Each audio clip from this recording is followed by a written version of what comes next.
Hello, this is Mrs. Meyer, and I'm going to be explaining to you the syllabus for the APIS Honors Environmental Science course.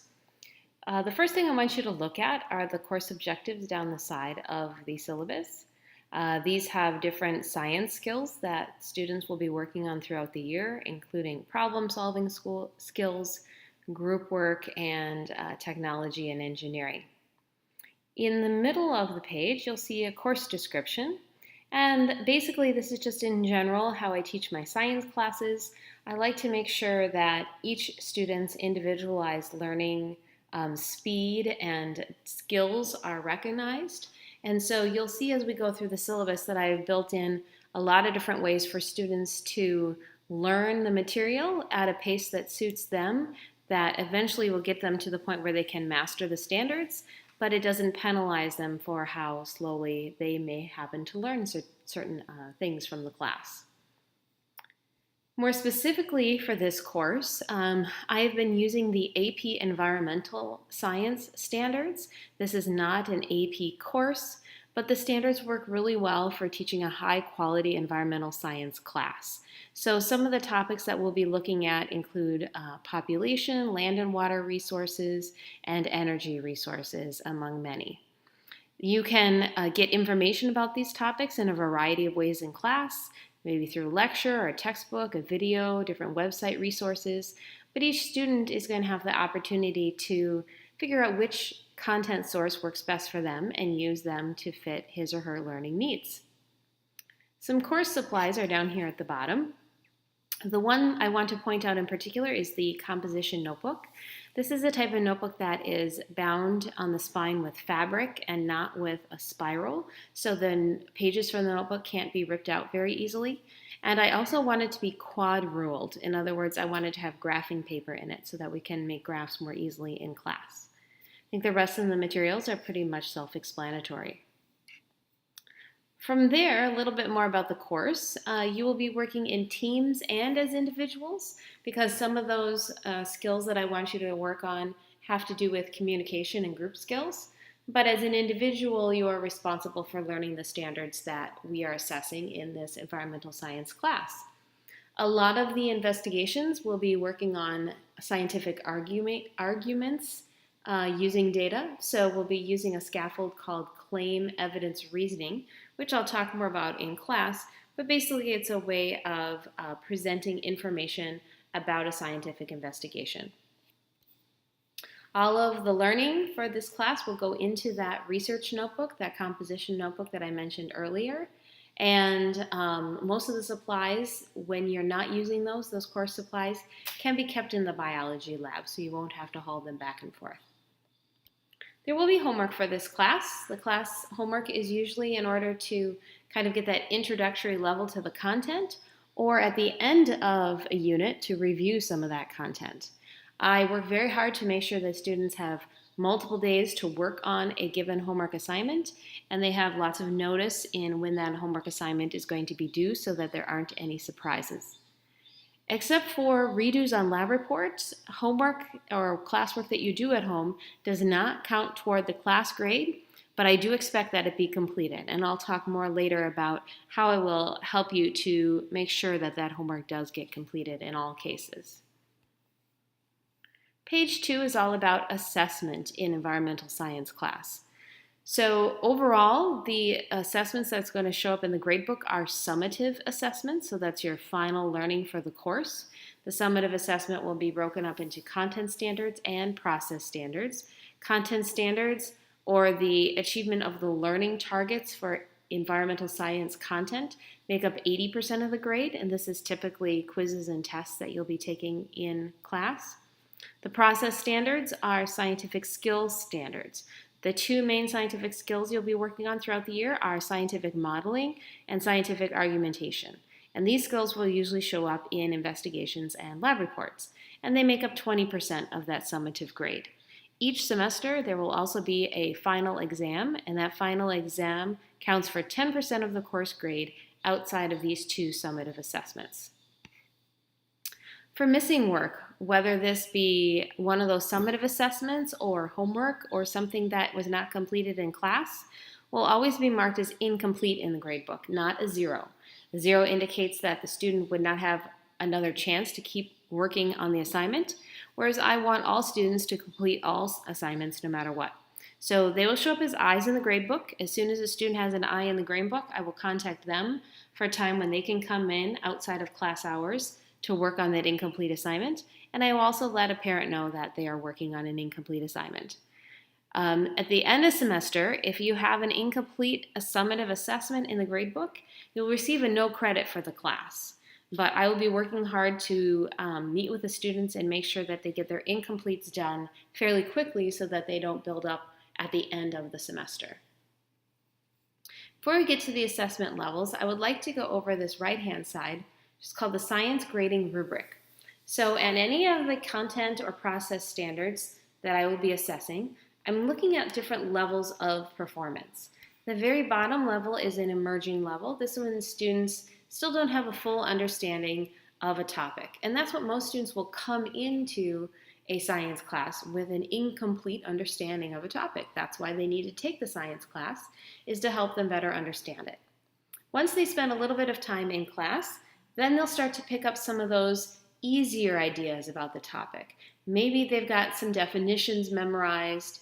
They can do equations or diagrams. They could label models. So it's just kind of the beginning or the approaching understanding for a lesson target.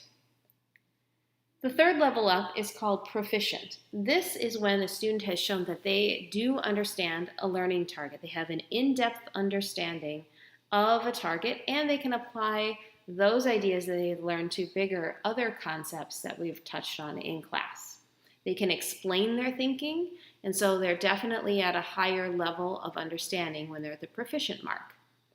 And then finally, the top mark is the exemplary stage. The student work is completed to a level that exceeds the standard. They've become an expert in the concept and can teach others. So this is beyond even just knowing the standard, but also knowing it to such a high degree that they can connect those ideas to their own experiences and questions. So these are the things I'm looking for in the student work. And like I said, most students will start at the emerging level and gradually work up through exemplary as we go through a topic. So how do I know if those students actually are at certain levels, those assessment levels? So that level 1, the emerging level, the assessments that I'm going to be doing for those are all pre-assessments. So before any classroom learning, I will be giving assessments to the students to see what they understand to help to guide the instruction. And this assessment is not recorded in the gradebook because it is not a representation of what they have learned. Eventually, later on in the unit, I'll be giving the students a level 2 assessment. And the level 2 assessment just checks for that basic level understanding. Again, can they label diagrams? Can they remember equations or definitions? This is similar to C-level work in the gradebook, and it is that level right over here approaching as far as the standards go. Level 3 assessments. This is, as we continue through the unit, give a new type of assessment called a level 3 assessment. This is that higher order application of content. So if the student knows their learning target well enough that, again, back here on the proficient, they can apply ideas to bigger concepts, then they will be at a B level in the gradebook. This assessment is typically a question that's either a short answer question or students have to interpret a graph or a diagram because that shows a deeper level of understanding. And then finally, the level 4 assessments. These are student-inspired projects, so projects that the students create on their own with their own inspiration to connect everything they've learned in the content to their own questions and experiences. And this is when you'll start to see A's appear in the gradebook. So as an example, what you'll typically see throughout a unit is most students will have first C's in the gradebook because the only level assessments that we've done in the beginning are these level 2 assessments. So most students will have C's right away. This doesn't mean that they're doing poor work. This just means that the level of assessment that I've used for them has only been a level 2 assessment so far. Later on in the unit, I'll give the students their level 3 assessments. And as long as they're working toward proficiency on those, then you'll start to see a B show up in the grade book for this particular target. And then finally, at the end of the unit, students will be working on and handing in projects. And if those projects show that exemplary level in the science rubric, then an A will show up in the grade book. So again, just because you're seeing a C or a B in the grade book does not mean that the student is doing poor work. It just simply means that that's the only level of assessment they've completed so far for those assignments. Along with the idea that students are going to be progressing through levels of understanding, I also wanted to be able to offer retakes and redos for our students. Because learning is a process, we will look at continuous improvement in our courses, trying to give students multiple opportunities to show what they've learned over time. So you can read about the 3 different types of retakes and redos based on, is it a level 2 assessment, a level 3 assessment, or one of those level 4 projects. The big ideas that I want to point out and make sure that students and parents understand is that no reassessments or retakes can be done in the last 2 weeks of the semester. So I don't want students waiting until the last minute to do their redos and retakes. And number 2, that you have a limited number of times you can do retakes or reassessments.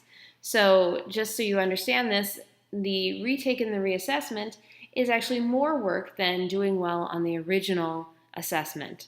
There has to be evidence of practice. You have to meet with the teacher outside of class time to do your redo and retake. So in the end, it's best to do well on your assessments the first time.